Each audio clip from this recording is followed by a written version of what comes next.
بدأنا الدقيقة الخامسة من الوقت المحتسب بدل الضائع، دقيقة ونصف تقريبا على نهاية أحداث هذا اللقاء. ما زالت النتيجة التعادل السلبي.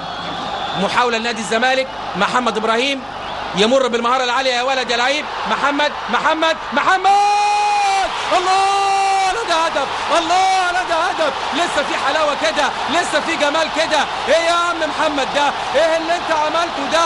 محمد إبراهيم يحرز هدف في توقيت قاتل ليتقدم به نادي الزمالك بهدف غالي للغاية وسط فرحة عارمة من جماهير نادي الزمالك الكبيرة التي احتشدت هنا في ملعب المباراة، ملعب استاد القاهرة. محمد إبراهيم بمجهود فردي رائع يعبر عن نفسه بقوة كموهبة صاعدة بسرعة الصاروخ في كرة القدم المصرية، ويحرز هدف جميل بعد توغل واختراق رائع ومن على حدود منطقة الجزاء بوجه القدم الخارجي في أقصى الزاوية اليسرى لتتهادى الكرة إلى داخل الشباك وتعلن عن هدف جميل، بل هو أغلى أهداف نادي الزمالك هذا الموسم.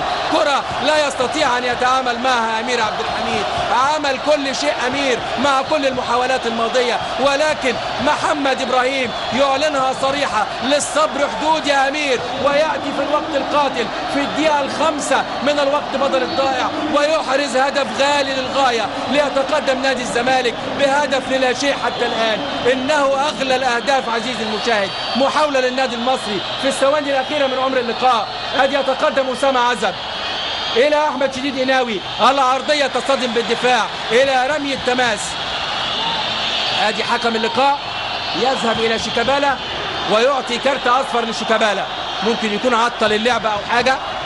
رمي التماس للمصري، الدقيقه السادسة والاخيره من الوقت بدل الضائع، تتلعب الكره العرضيه في منتهى الخطوره الان، تشتيت من فتح الله تذهب الى دانيال بوا. ادي محاوله للمصري في الجانب الايمن، يا سلام يا عبد الشافي، يتقدم عبد الشافي ويحول الكره الى ضربه مرمى بعد ان لمست قدم احمد فوزي. نادي الزمالك يقترب بشدة من الحصول على أغلى 3 نقاط له هذا الموسم.